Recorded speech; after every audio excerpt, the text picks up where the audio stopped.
these people had one thing in common. They knew they had it in themselves. They knew they could be something beyond where they were. They were willing to put their time, their energies to better themselves. What you really could do with more skills, it's just remarkable. So I would like to just tell you a couple of short stories, and we'll draw maybe a couple of lessons from them. I would like to tell you of two women that each sold a business to Berkshire Hathaway, to me actually, for many, many, many millions of dollars. Both of them started with $2,500. By a coincidence, it was the exact same amount. It was everything they had in the world. And one of them was a woman who landed in Seattle in 1917, couldn't speak a word of English, had a tag around her neck. The tag said, Fort Dodge, Iowa. The Red Cross got her to Fort Dodge, where she was reunited with her husband who had come to the country a couple of years earlier. And she lived in Fort Dodge for 2 years. And as she put it, the United States became under attack. He went down to the Army Air Force recruiting station, volunteered, and they turned him down because he had hay fever. So he went over to the Navy and again volunteered, and they took him. They put him on an aircraft carrier. He flew small fighter planes during World War II, got 2 distinguished flying crosses from the Navy, and then he came back to the Midwest.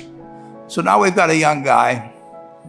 Probably by this time he would be 23 or 24 years old. And the interesting thing is, he got back to the Midwest, and he actually kind of went from one job to another for a short period of, or not such a short period of time. And he finally became a used car salesman at a Cadillac dealership in St. Louis, Missouri. And at age 35, having moved up in the organization, the sales organization, he said to his boss, could I go into car leasing business with you? The boss said, well, if you'll cut your salary in half and you'll come up with, I think it was $25,000, which he borrowed, we can become partners in a car leasing company. So my friend Jack started at age 35 in the car leasing business.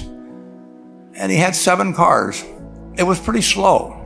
In fact, one of the things he did was whenever the phone rang, he let it ring 3 or 4 times so people would think that he was very busy answering other phones. And of course, it was the only call he was going to get all day. So his first venture was okay, but it wasn't really going to go anyplace. And there's a lesson in this for all of us.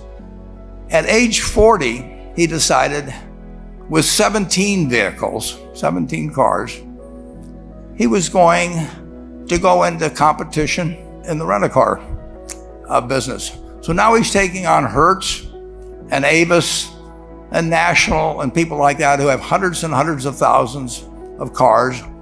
And he's got 17 cars, and his cars aren't any different than theirs. I mean, he's buying them from General Motors or Ford or Chrysler. And he can't get the airport locations. Those companies have them all sold up. But he was determined that he would basically offer the customer, can't offer him a different car, but he can offer them friendlier service than they've ever seen. And so he started a company. He named it after the battleship that he'd flown from in the Pacific, which was the USS Enterprise. And he died about a year and a half ago. But when he died, his rent-a-car company, starting with those 17 cars, was worth more than Hertz and Avis and all the rest of the rental cars put together. The man's name was Jack Taylor, and his son, Andy Taylor, is a good friend of mine, runs the business now. A grandchild is in the business. There'll probably be a 4th generation along the line. So this man, in the United States, he didn't invent artificial intelligence. He didn't do anything that, just like Mrs. B selling furniture, I mean, that any one of us could have entered those businesses. But he lived by the creed, basically, of delighting his customers and working with people and establishing the relationship with them so that they in turn would want to delight the customers. He couldn't go out there and take care of every rental car possibility, but he learned how to project himself and his attitude toward his fellow man and his desire, to make a friend out of every customer. He managed to take very ordinary cars and turn them into this extraordinary business from virtually nothing. And it illustrates several points. One is you don't necessarily get it right exactly right the first time. I mean, the car leasing business, basically you were competing on the cost of money to finance cars. And it's very hard to delight a customer when you just give them the car and tell them to send you a monthly check for 5 years and you'll be back at that time. So his talents were being wasted basically in that business. But at the age of 40, with all of that experience behind him, he found the golden key. He took a very ordinary business and turned it into an absolutely extraordinary operation, just like Mrs. B or Rose Blumpkin did with furniture. And he didn't worry about whether the Federal Reserve was going to tighten or ease. He didn't worry about whether the stock market was up or down yesterday. He didn't worry about the things he couldn't change, but he did focus on the one thing he could change, and that was the customer's experience. And I have seen the one that got away, Enterprise. I went down to Florida and tried to talk him into selling to Berkshire, and he was smart enough not to do it. Probably the value of the company has quadrupled since I made that visit. But he was smart enough to see that he would find that business. Henry Ford, as you may know, failed twice before he started the Ford Motor Company in 1903. I mean, the test isn't whether you get the greatest business idea in the world the first time out. The test is whether you keep learning as you go along what your strengths are and what you can do for your customers, what you can bring especially to the party. And to do that, you need the education that I know you've received through 10,000 small businesses, but you need a genuine desire day in, day out to delight the customer. I've never seen a business, and I've seen a lot of businesses, but I've never seen one that delights the customer that doesn't succeed. I mean, what you want is that customer the next day when they think, do I want to rent a car or do I want to buy some furniture? What goes through their mind? It's the place where they've had a great experience. I don't know what I paid for this tie. Actually, probably if somebody gave it to me, but for the purposes of this speech, I will say I have no idea. But or the shirt I'm wearing, or this.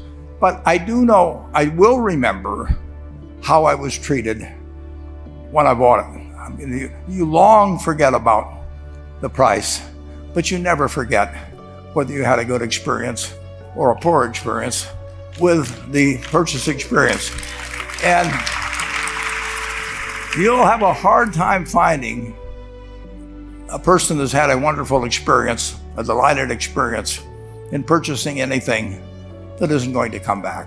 And similarly, if the memory is of rudeness, indifference, whatever it may be, they're never going to come back. And as a small business owner, and as you grow, you have to not only be able to project that interest in people's well-being, in delighting them yourself, but you have to do it through other people.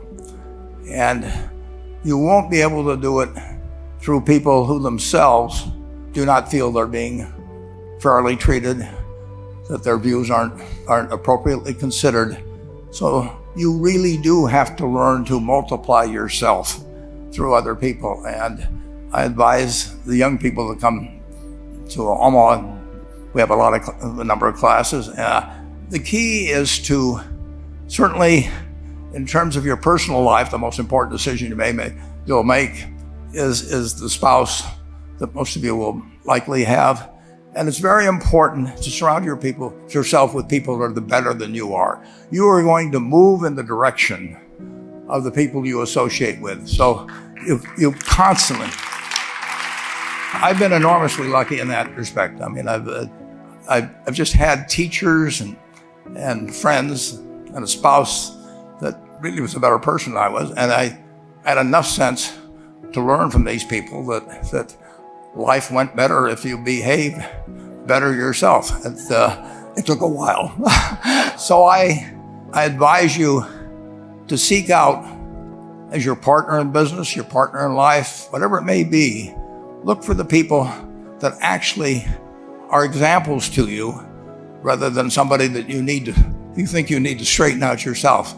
And simple rules like that, delighting customers, working through other people, associating with people that will cause you to move in a better path than you might otherwise have.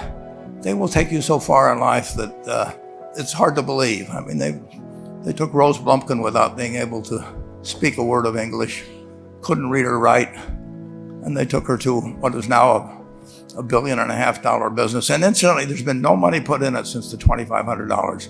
That's been the total capital paid into the Nebraska Furniture Mart.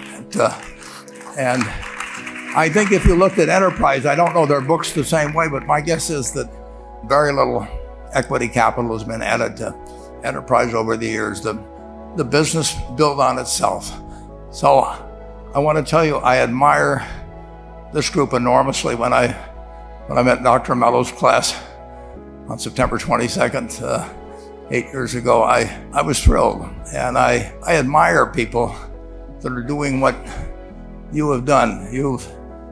Working hard at your job at the same time, you took on an added, really, lot of hard work to further your skills. 99% graduate. I mean, it's a mind-blowing statistic. And I'm looking at 2,200 people here who I admire. I'm cheering for you, and I can tell you the best is yet to come. Thank you.